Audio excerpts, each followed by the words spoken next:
setting the table tonight for the rest of our Bible study. So, here we go. Exodus 34. It's one of the most quoted chapters of the Bible by the Bible. So, Exodus 34 is kind of the foundation for the rest of the Bible. Exodus 34 looks forward to the rest of the Bible, while the rest of the Bible uses Exodus 34 language to testify and point back to Exodus 34. Once you finish this Bible study, you will be reading the Bible and go, that's Exodus 34. You will see Exodus 34 language all over the Bible. It is one of the most quoted chapters of the Bible by the Bible. So if the Bible uses this, it must be important, right? So much of the Bible looks back to this moment on Mount Sinai. I think one of the reasons why the Bible looks back to this moment is because it shows what a merciful God we have, that God gave him a second chance. He gave him a second chance. I think after this Bible study, have you ever heard that the God of the Old Testament is the God of judgment and justice? And the God of the New Testament, he's the God of love and mercy. I think after this, you're going to see that's not the case. Because this is a glaring example of God's mercy. That he allowed him a second shot at it. Okay? Exodus 34 is also foundational for the rest of the Bible.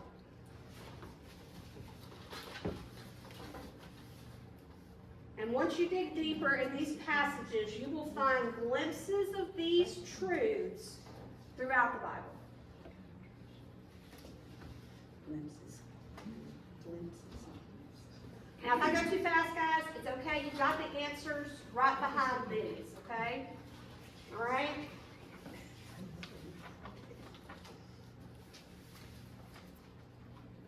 All right, so we're going to look a little bit at the context. To understand the context of what's happening on Mount Sinai, we got to go back to Abraham, and we got to go back to Genesis. Okay, so in Genesis 15, I thought I had marked it. I didn't. Yes, I did. In Genesis 15, verses 4 through 20. All right. I'm going to read it. Then the Lord said to him, no, your servant will not be your heir, for you will have a son of your own who will be your heir. And the Lord took Abram outside and said to him, look up into the sky and count the stars if you can. That's how many descendants you will have. And Abraham believed the Lord, and the Lord counted it to him as righteousness because of his faith. We talked about that this morning in church in Hebrews. Then the Lord told him, I am the Lord who brought you out of Ur of the Chaldeans to give you this land as your possession. But Abraham replied, O sovereign Lord, how can I be sure I will actually possess it? The Lord told him, bring me a 3-year-old heifer, a 3-year-old female goat, a 3-year-old ram, a turtle dove, and a young pigeon. So Abram presented all these to him and killed them. Then he cut each animal down the middle and laid the halves side by side. He did not, however, cut the birds in half. Some vultures swooped down to eat the carcasses, but Abram chased them away. Okay, so now if you're walking and talking with God in today's society, and God tells you to go get some animals and cut them in half, you're going to go, no. But here's the thing. In ancient culture, this would have been very familiar to Abraham. Okay? This covenant would have been something that would have happened all the time. Anytime there was a covenant cut between two people, they did this.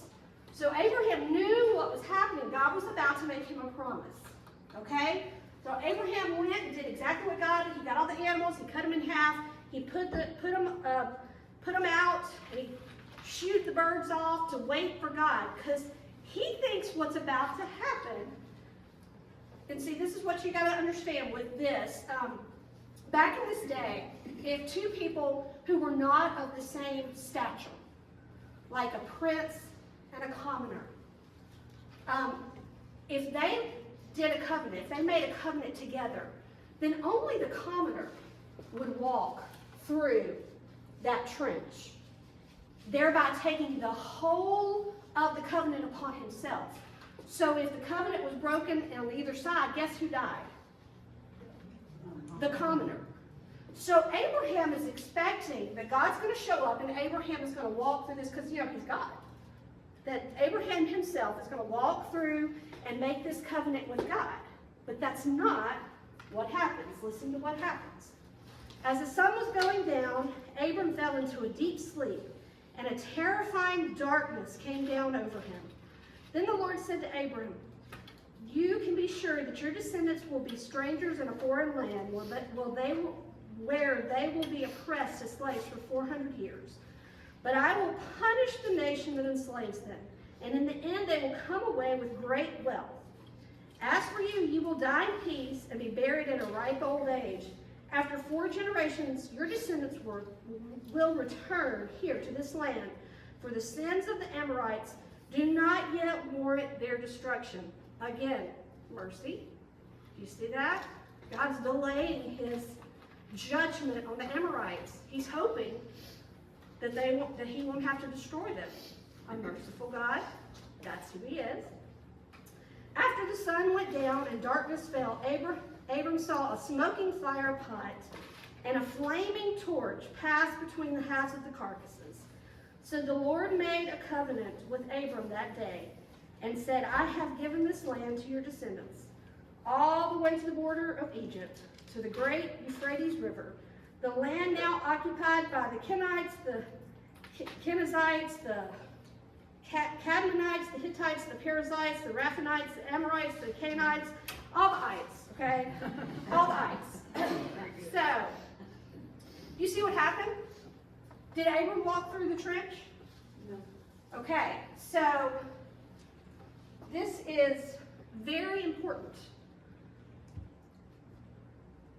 So this is another fundamental chapter in the Bible that forms the basis of God's interaction with humanity.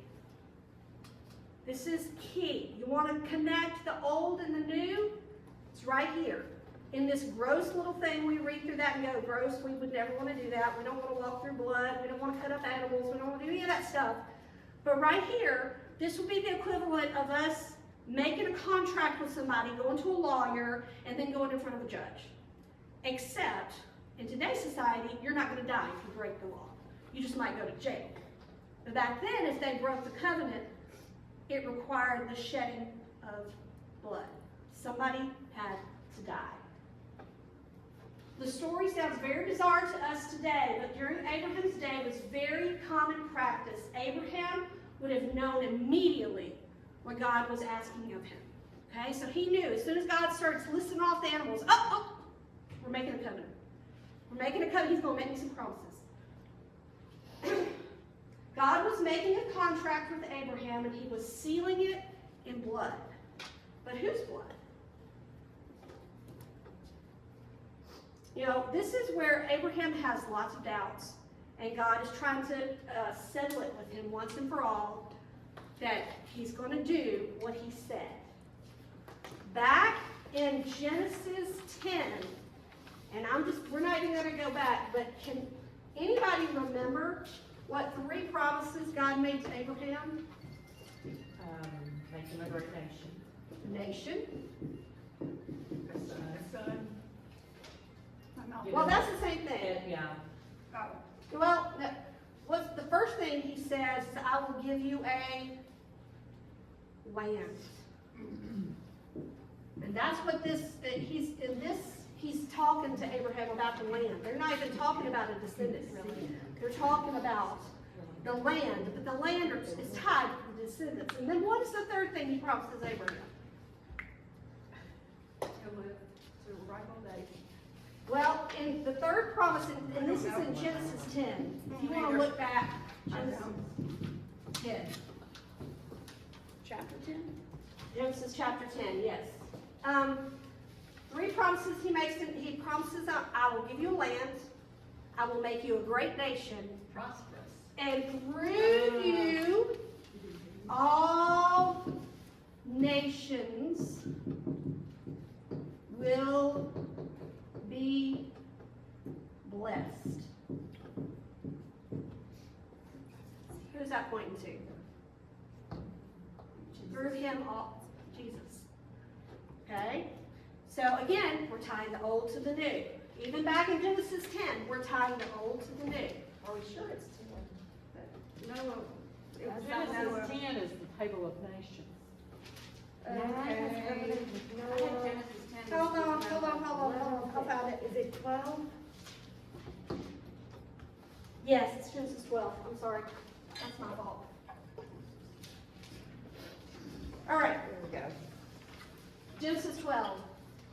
Go back and read the first part of Genesis 12 this week and see.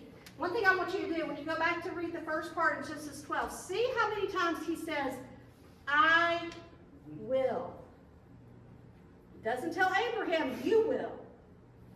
So when Abraham tried to have a baby with, he was doing it himself. He was doing it himself. And God had said, I will.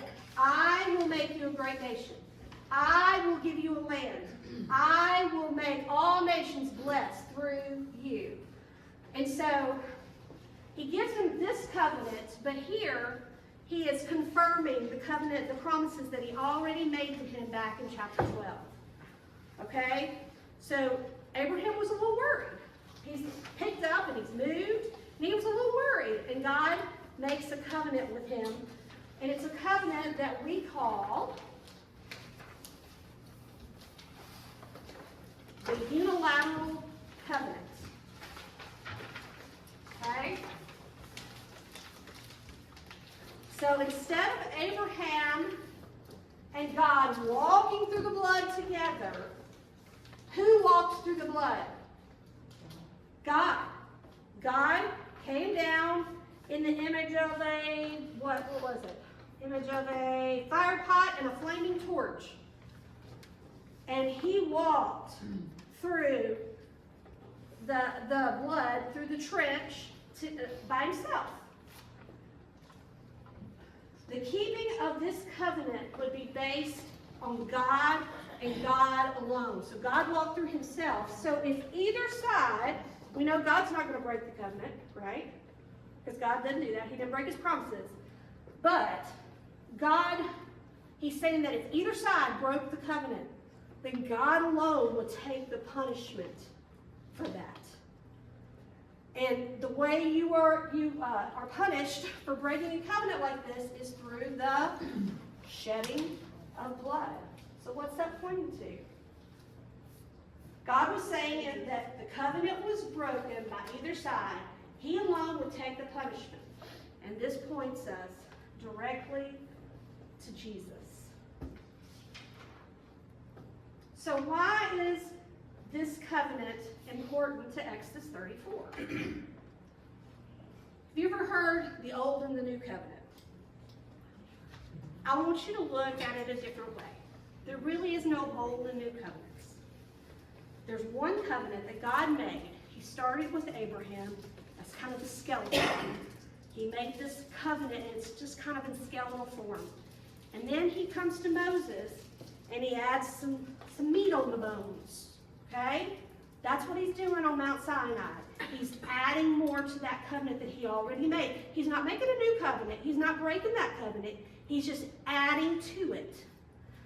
And he keeps kind of doing that throughout the Bible, just adding another layer, adding another layer. And then when we get to Jesus, he puts skin on what he's already done. It's human skin. So it's not an old and a new covenant. It's the same covenant that goes straight through the Bible all the way to Jesus.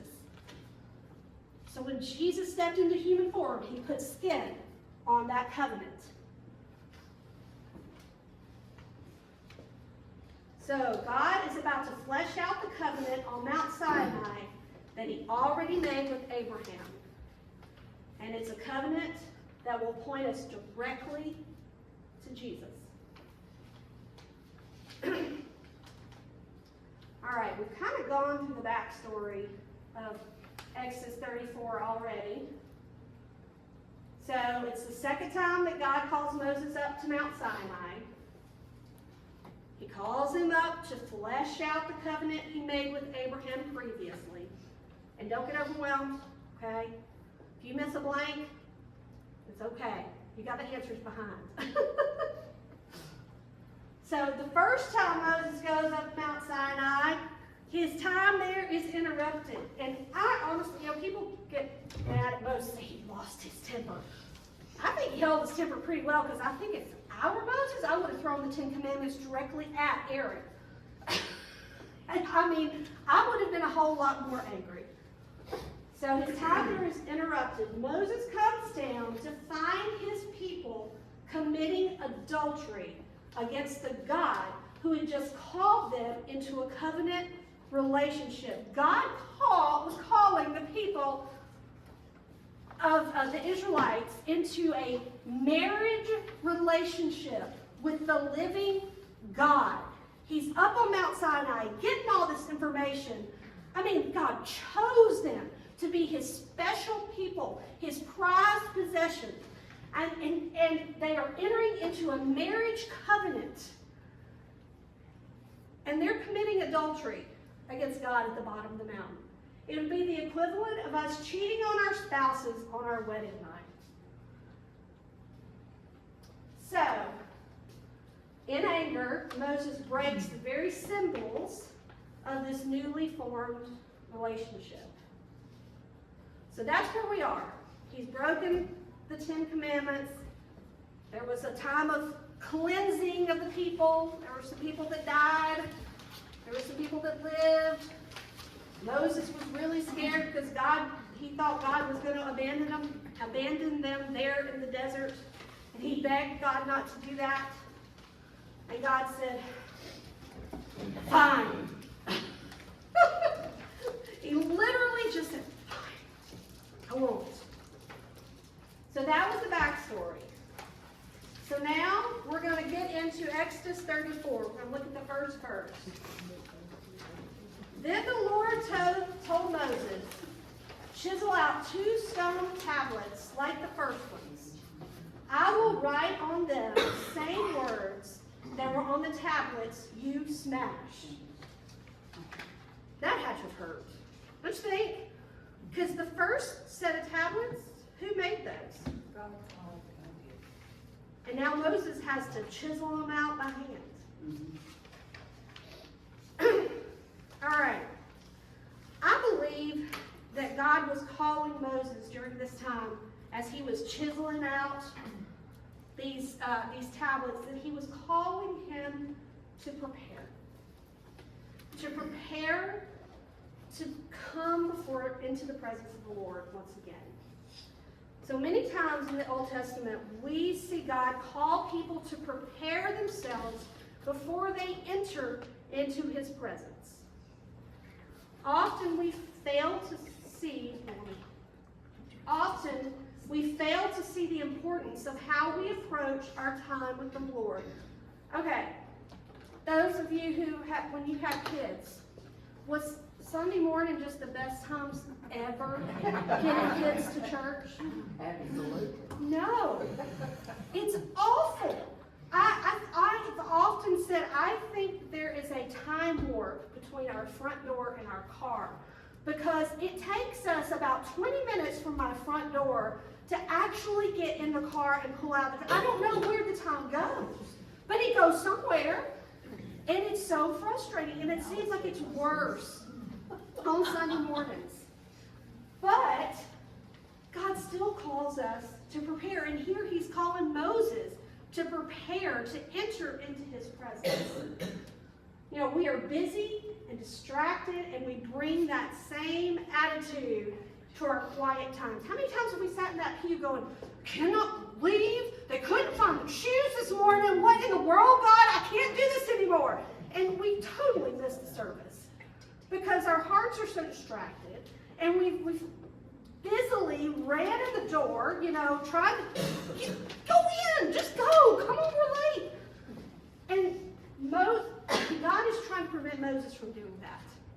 He wants Moses to prepare. I love this quote. The sun will burn your eyes out from a distance of 92 million miles, and you expect to casually stroll into the presence of its maker. That's a knife in the heart, isn't it? I love that quote. It's by Luke Walker. So Moses is sitting here, and he is chiseling out these stone tablets because the ones that God made are gone. He has to prepare for this meeting. And can you imagine being in the camp, hearing that, knowing what Moses was doing, knowing what they had just done, and how they had disappointed the Lord? And God was calling Moses back into his presence, but he was trying to prepare him for that. I believe God used the carving of the stone tablets to prepare Moses for the next meeting that God was calling him to. I also believe that God wants us to prepare our hearts before we meet with him. Now, one of my favorite pastors is actually a Messianic rabbi. I love him. I love listening to their services. I mean, I'm like this the whole time when the worship team, and I love him. And I listen to his podcast all the time. And one of the things he talked about, because he leads tours to Israel, of course, because he's Jewish. He actually lived in Israel for a time. And he actually served under Netanyahu at one point. So he knows his stuff. And he said that there are 30 steps. There were 30 steps going into the temple. Some of them were long, and some of them were short. And you could not run up the steps of the temple. If you tried, you would face plant. And they were created like that, so you had to intentionally prepare yourself to enter into the presence of the Lord. Now, once you hit step 15, there are 15 Psalms of Ascent. And the intention there was that for the last 15 steps, you were to recite a psalm for each step. Can you imagine walking into church, how prepared you would be? If for every step that you took, you said a psalm, preparing your heart for worship. See, all of that is gone, and we just run in. And so God is trying to prevent Moses from doing that. He's not going to let him just run into his presence. He wants to prepare his heart. God wants to write his eternal word on the tablets of our hearts and minds. In order for him to really do this, we must take time to prepare. When we do not prepare our hearts, when we do prepare our hearts, I believe that he honors that preparation. One of my first classes that I took in seminary was worship leadership. And it was taught by the preaching professor, Dr. Smith, Dr. Argel Smith. And he said, worship is like a birthday party. You always enjoy a birthday party when you bring a present. When you prepare ahead and you bring a present. You always enjoy that birthday party more. He said, God wants us to come prepared and to bring him a present. And then he's not talking about an offering, he's talking about us. He wants us. And so I believe that when we come with that attitude, when we come prepared, that God honors that. When we come to the Lord expecting to hear a word, we rarely leave disappointed. All right, at the bottom of the page there, you see, what are some things that we can do to prepare our hearts to meet with the Lord? I want y'all to think about that this week and come back to that and fill that in, okay? I want y'all to get before the Lord and think of some things in your quiet time that you could do on Sunday mornings to prepare to meet with the Lord. And no, we can't get rid of our kids. That's not. Everybody says it's so cute. Nobody wants him. That's not what he's talking about. So we have to find a way to prepare our hearts, maybe before. Like sometimes we listen to Rabbi Jake on the way to church sometimes to prepare our hearts. Because his podcast, my kids really like him because he's a gamer. He's not a young pastor, but he's not an old pastor either. And so he likes to game, and so my kids like to listen to him. But just get before the Lord and just think of some ways that you can prepare your heart.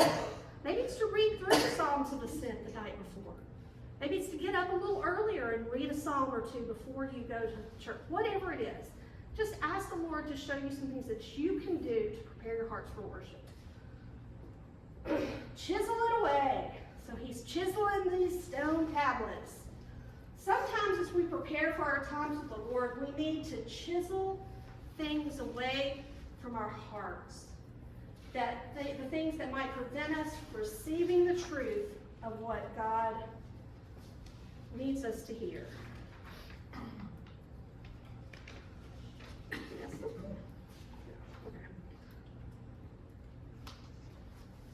So what are some things you need to ask the Lord to chisel away? Is it bitterness? It can creep in very easily.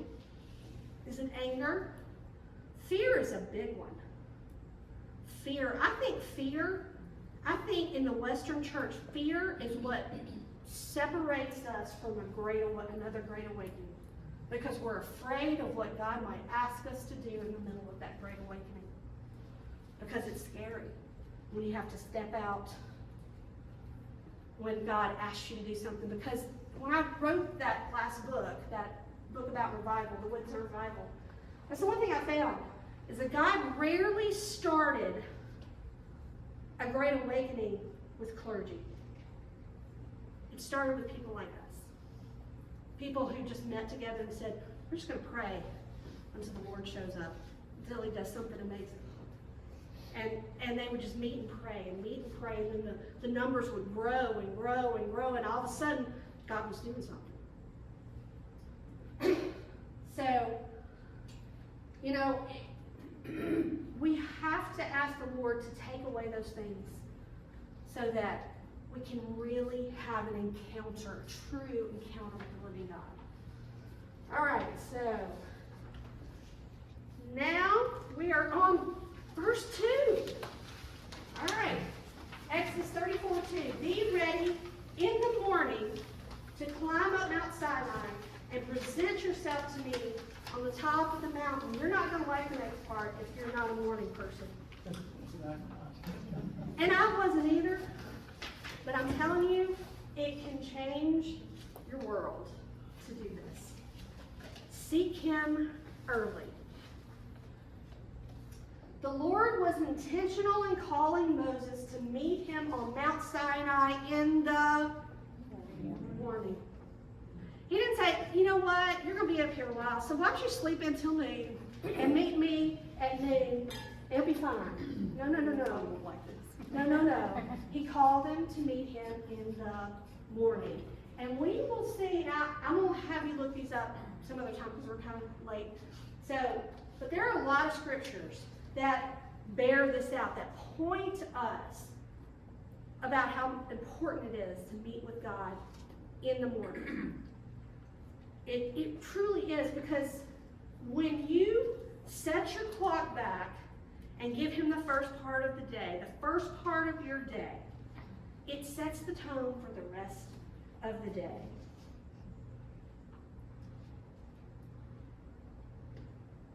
Okay, this is the quote. It is a good rule to never look into the face of man in the morning until you have looked into the face of God. That's Charles Spurgeon. I love Charles Spurgeon. He's one of my favorite. He's one of my theological boyfriends. I love to read his stuff. Okay, so it is a good rule to never look into the face of man in the morning until you have looked into the face of God. I know early on in my single mom journey, I realized that if I didn't do this, I wasn't going to make it. I wasn't going to make it to the end of the day, because I needed every bit of God's strength for day to day to day to day. And so I started making it a priority to get up in the morning before the kids were up, and to have my quiet time in the morning before they got up. There were times that they would come, I would hear their little feet coming down the stairs, and I was like, no, get back upstairs. Me and Jesus ain't done yet. They didn't like that, but I didn't care because I needed that time.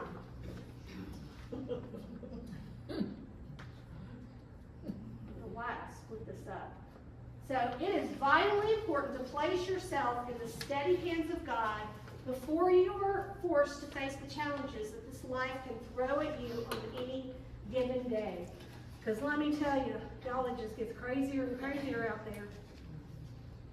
We need Jesus, and we need to meet him early, so we have that time. We have his Spirit. We're connected with him, so that when we face the craziness of the day, we're ready. The efforts of having a morning fellowship time with the Lord don't just fall on you. They reach into the lives of your children as well. So during COVID, when we were all locked up in our house together, me and my 4 children, I got up early still to read the Bible and to meet with the Lord, because I knew I needed it, because I was like, I need people. I want people. It was really hard.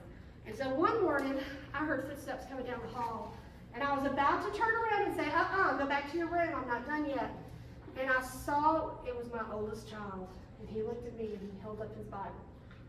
And he sat down at the table next to me and opened up his Bible and started reading.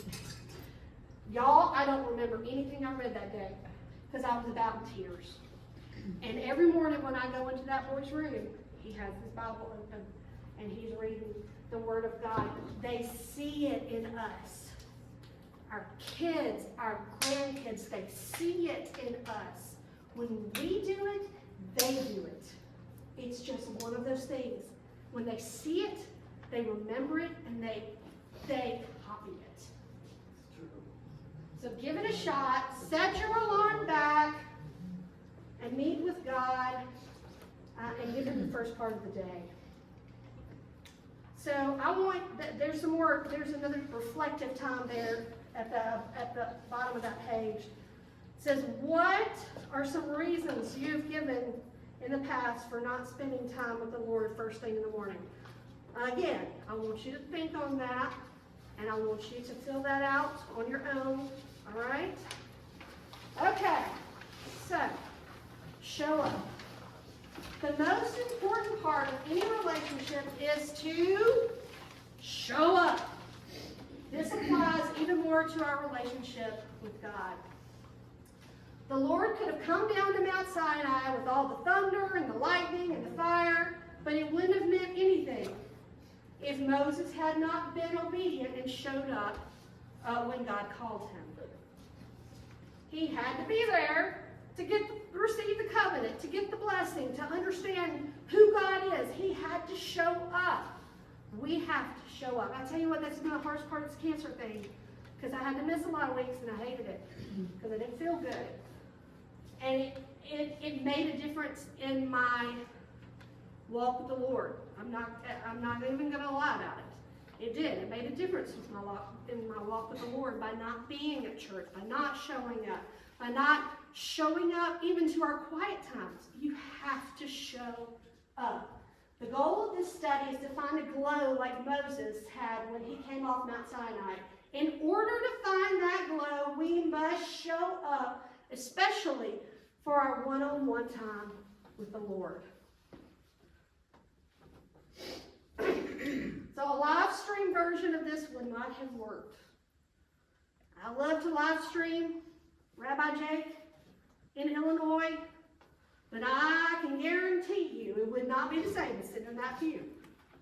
Because let me tell you, if I was in that pew, Miss Nikki would be like running glory laps around that sanctuary, because I get so excited when I'm watching a live stream. I can't even imagine how strong the Spirit is to actually be there. It's one of my goals. I want to go and sit in that sanctuary and have him pray for me. Moses had to take the initiative, set aside the time, and physically show up to Mount Sinai to be rewarded with the glow of the Lord.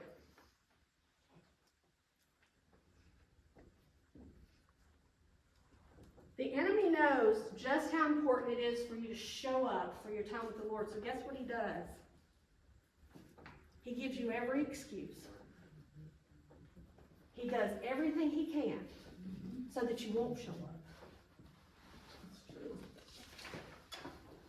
The enemy can and will do anything to keep you from this time. Do not be swayed. Show up no matter what happens. So I'm going to let y'all read on your own Psalm 31, 19 through 21. And I want you to write it in your own words, okay? So look that up. All right, so we're moving on to Exodus 34, 3. We're covering 3 verses. Just wait till y'all are going to laugh because we're not even going to get out of verse 5 for like 3 weeks. No one else may come with you. In fact, no one is to appear anywhere on the mountain. Do not even let the flocks or herds graze near the mountain. Well, there's a lot of interpretations as to why God may have wanted this, but I think there's one main reason. He wanted to remove the distractions, because we get distracted very easily. Squirrel! I mean, we get distracted. Our brains are hardwired for distraction. I think it's even worse with women, because we can do so many things at once. And so when we're just sitting here with the Word of God and we're reading, we're also making a mental list in our mind of what we need to get at the grocery store. And when was that doctor's appointment? Wait a second. I think it's so easy. We're hardwired. And we are just a distracted society. And science is actually starting to bear out the fact that our brains are hardwired to be easily distracted. And God made us, so clearly He knows how easily distracted we are. And so He's given Moses a little extra encouragement not to lose focus on Mount Sinai. He's moving the herds away. He's removing all the distractions. God calls Moses to remove each and every distraction before He calls Moses up Mount Sinai. God needs to have the complete attention of Moses. You know, to connect with God in a way that will truly alter your life, we must carve out a time that is free from distractions. And that's hard. It's really hard. For me, I have to put my phone over here, because unless I have to look something up. Because sometimes I'll read something and I'll go, I wonder what that Hebrew word is. And so I go get my phone and I look up the blue letter. But then I get sidetracked because I've got a text that came in and all the things. We've got to try to find a way to carve out a time that's free from distractions if we really want to connect with the Lord. It takes effort. It's intentionality. It takes effort to fight against our own human minds that crave distraction and our society that bombards us with distraction after distraction. So here's another thing at the bottom where I want you to think about some of the things that are your distractions, that easily distract you. So you can kind of carve those out and get those out of your quiet time with the Lord, okay? All right, we're almost there, y'all. So Moses chiseled out 2 tablets of stone like the first ones. Early in the morning, he climbed Mount Sinai as the Lord commanded him, and he carried the 2 stone tablets in his hands. All right, come on. Here we go. Obedience. This one can be hard sometimes. So God has given Moses a list of things that he needed to do prior to meeting with God on Mount Sinai. He's ticked off this list of things that he needs to do before he meets with God early in the morning on Mount Sinai. Through all the translations I have read of Exodus 34, and I read a ton, because I wanted to see this in every translation that I could get my hands on. But the phrase that never changes, regardless of the translation, is as the Lord had commanded him. That never changes. It stays the same in every translation.